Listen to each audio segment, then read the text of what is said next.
Pada video pembelajaran kali ini akan dibahas mengenai graf pohon. Definisi graf pohon. Graf pohon adalah graf terhubung yang tidak mengandung sirkuit. Suatu graf G adalah pohon jika dan hanya jika terdapat satu dan hanya satu jalur di antara setiap pasang simpul dari graf G. Jadi, ciri-ciri dari graf pohon itu, grafnya itu tidak mengandung sirkuit dan semua vertex dalam graf tersebut harus terhubung. Bisa dilihat contohnya G1 dan G2 jelas bahwa itu merupakan graf pohon karena tidak ada sisi ganda dan sirkuit. Sedangkan G3 dan G4 itu bukan merupakan graf pohon. Kenapa G3 bukan merupakan graf pohon? Karena G3 itu memuat sirkuit E, B, A, D, E sehingga tidak bisa dikatakan graf pohon. Dan kenapa G4 bukan merupakan graf pohon? Karena C, E, B, D, dan AF tidak saling terhubung. Selanjutnya, konsep hutan atau bisa disebut forest. Hutan atau forest adalah kumpulan pohon yang saling lepas atau graf tidak terhubung yang tidak mengandung sirkuit. Setiap komponen di dalam graf terhubung tersebut adalah pohon. Jadi, graf hutan itu terdiri dari berbagai macam graf pohon. Contoh graf hutan yang memuat 3 graf pohon bisa dilihat dalam video.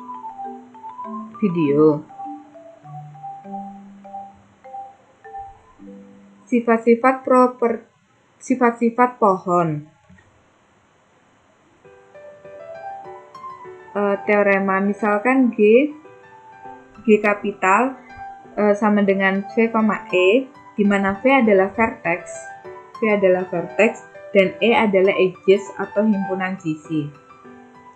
Adalah graf tak berarah sederhana dan jumlah simpulnya n.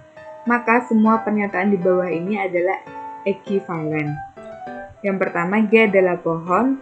Yang kedua, setiap pasang simpul di dalam G terhubung dengan lintasan tunggal.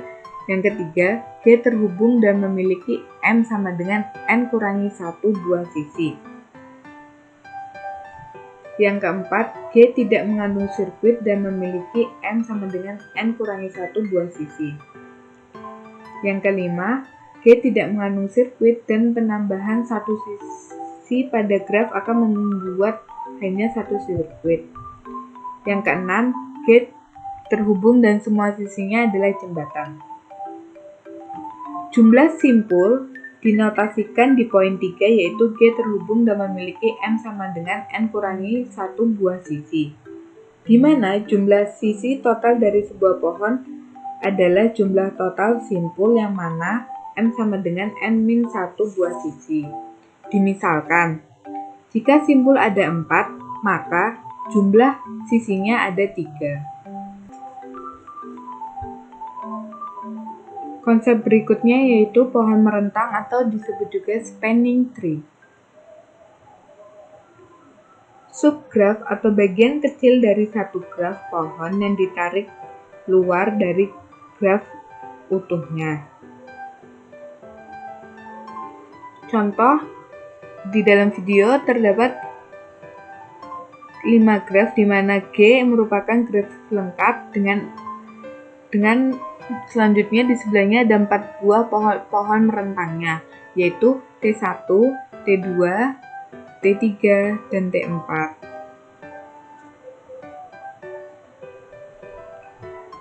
Setiap graf terhubung mempunyai paling sedikit 1 buah pohon merentang. Graf tak terhubung dengan K komponen mempunyai K buah hutan merentang yang disebut hutan merentang atau disebut juga spanning forest. Jadi hutan berentang berarti di dalamnya ada pohon, dan di dalam pohon ada yang disebut berentang, yang mana merupakan subgraf dari sebuah pohon. Selanjutnya, aplikasi pohon merentang. Aplikasi dari pohon merentang ada banyak contohnya. Contoh yang biasa kita temui dalam kehidupan sehari-hari yaitu penggunaan GPS.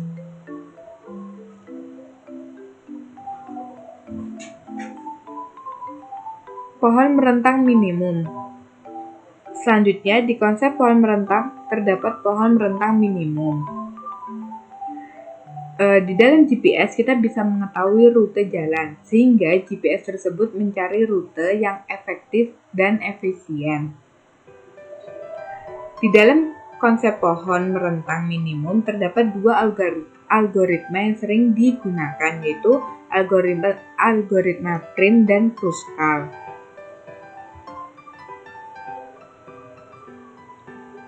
Kita bahas algoritma Prim. Ciri-ciri dari algoritma Prim yaitu yang pertama, ambil sisi dari graf G yang berbobot minimum, kemudian masukkan ke dalam T. Yang kedua, pilih sisi U dan V yang mempunyai bobot minimum dan bersisian dengan simpul di T, tetapi U dan V tidak membentuk sirkuit di T. Masukkan U dan V ke dalam T. Yang ketiga, ulangi langkah 2 sebanyak N-2 kali.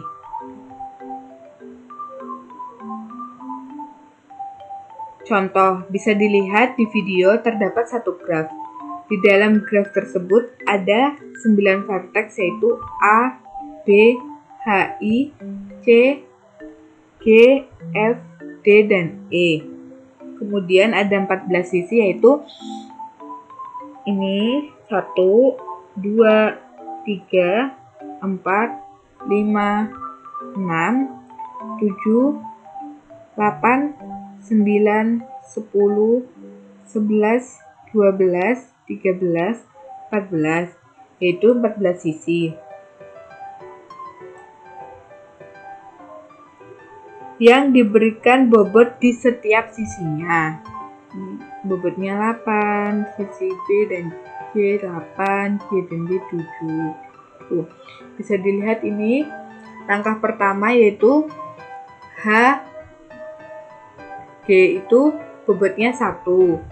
Terus langkah kedua G, F bobotnya 2, F ke C bobotnya 4, C ke I bobotnya 2, C ke I, C ke D bobotnya 7, C ke B bobotnya 8, B ke A bobotnya 4, dan D ke E bobotnya 9. Bisa dilihat langkah pertama yaitu sebelumnya ini H ke G, langkah kedua, langkah ketiga, itu langkah keempat, mohon maaf dikoreksi, itu langkah keempat. Ini langkah kelima, keenam yang di bawahnya, langkah ketujuh, dan langkah ke-8. Pohon merentang minimum yang dihasilkan yaitu dengan penjumlahan bobot yang tadi, yaitu 1 ditambah 2 ditambah 4 ditambah 2 ditambah 7 ditambah 8 ditambah 4 ditambah 9, yang hasil penjumlahannya yaitu 30. Jadi jalur minimum yang bisa ditempuh dengan bobot paling kecil yaitu 37. Selanjutnya, algoritma Kruskal.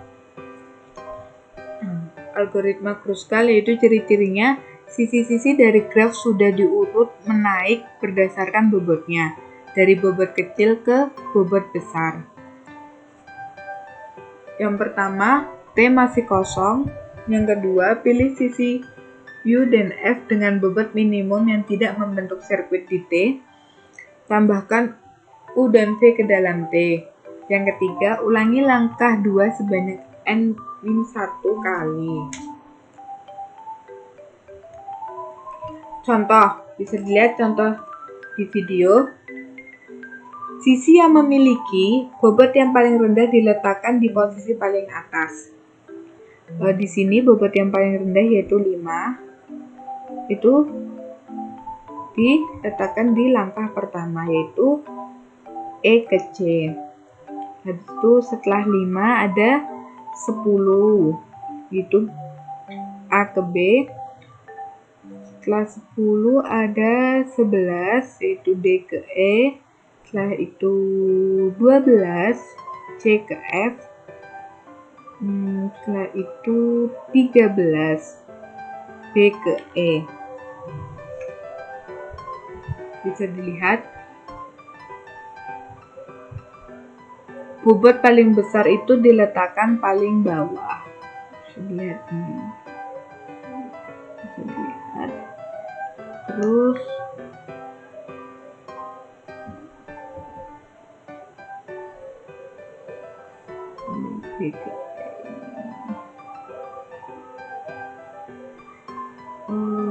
terus jumlah dari bobot itu yaitu bobot 5 plus 10 plus 11 plus 12 plus 13 yang hasil penjumlahannya yaitu 51.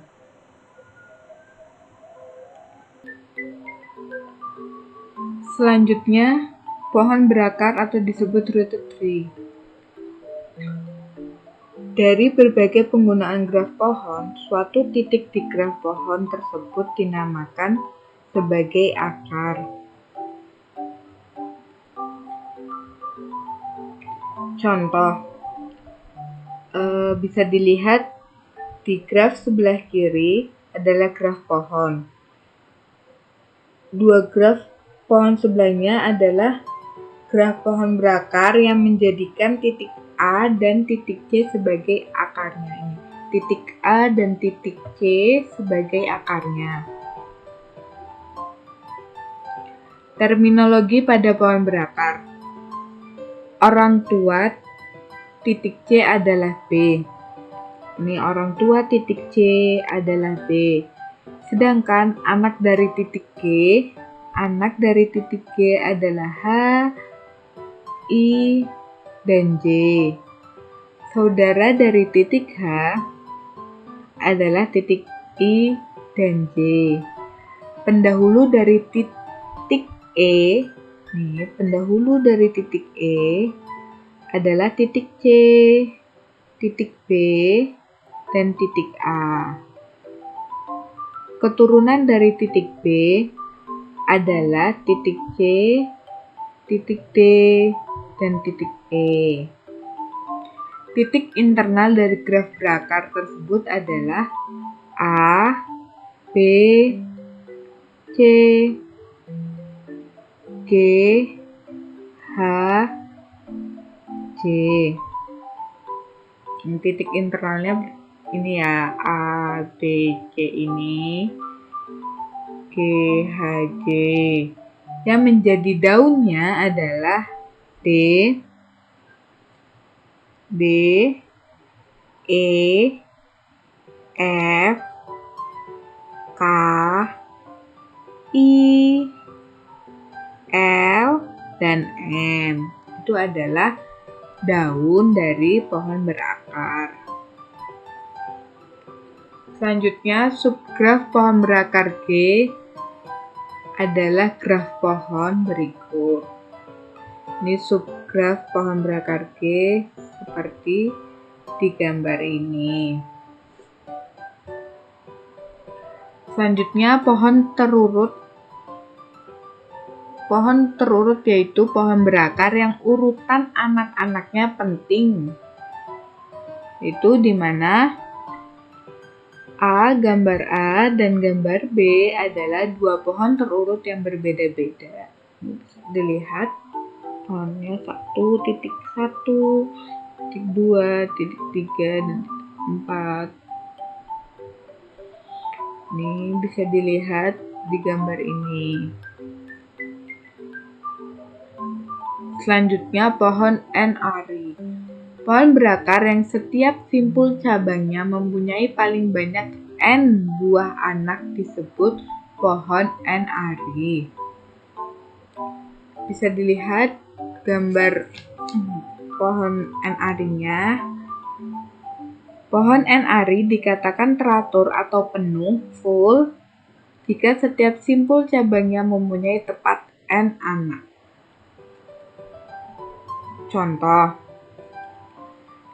bisa dilihat di graf T1 ini merupakan graf pohon binary lengkap karena setiap titik internalnya mempunyai anak sebanyak 2. Ini titik internalnya ini sama ini dan ini itu mempunyai anak sebanyak 2. Ini 1, ini anaknya kan, anak dari titik ini kan ini sama ini 2. Terus anak dari titik ini 1, ini 2. Ini kan juga titik internal kan, terus anaknya juga 1, 2. Sedangkan graf T2 termasuk graf pohon 3 binary lengkap karena setiap titik internalnya mempunyai anak 3 nih. Ini titik internalnya kan ini, terus punya anak 3, 1, 2, 3. Terus ini juga titik internal punya anak 3 juga, 1, 2, 3. Ini juga titik internal dimana mempunyai anak 1, 2, 3. Ini juga titik internal yang juga mempunyai anak 1, 2, 3. Contoh lain. Graf T3 mempunyai setiap titik internal dengan 5 anak. Maka graf T3 disebut graf pohon 5 ari lengkap. Nih, bisa dilihat seperti ini titik internalnya ini 1.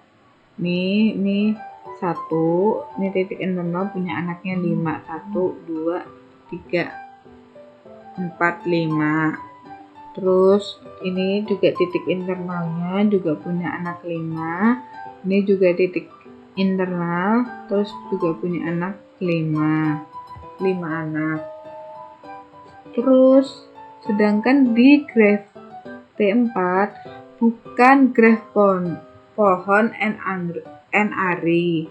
Ini tipe ya, ini N-ari lengkap karena terdapat titik internal yang mempunyai 3 anak dan juga ada yang mempunyai 2 anak. Jadi tidak sama titik internal tersebut jumlah anaknya tuh berbeda. Ini titik internal di T4 kan ini dan ini. Untuk ini mereka memilih yang titik ini tuh punya 2 anak, yaitu ini sama ini. Tapi untuk titik internal ini sama ini mempunyai 3 anak. Ini 3, ini 3. Dan untuk internal yang ini memiliki 2 anak. Selanjutnya pohon biner atau binary tree. Pohon biner adalah pohon N-ary dengan N sama dengan 2. Pohon yang paling penting karena banyak aplikasinya. Setiap simpul di dalam pohon biner mempunyai paling banyak 2 buah anak. Dibedakan antara anak kiri dan anak kanan. Karena ada perbedaan urutan anak, maka pohon biner adalah pohon terurut.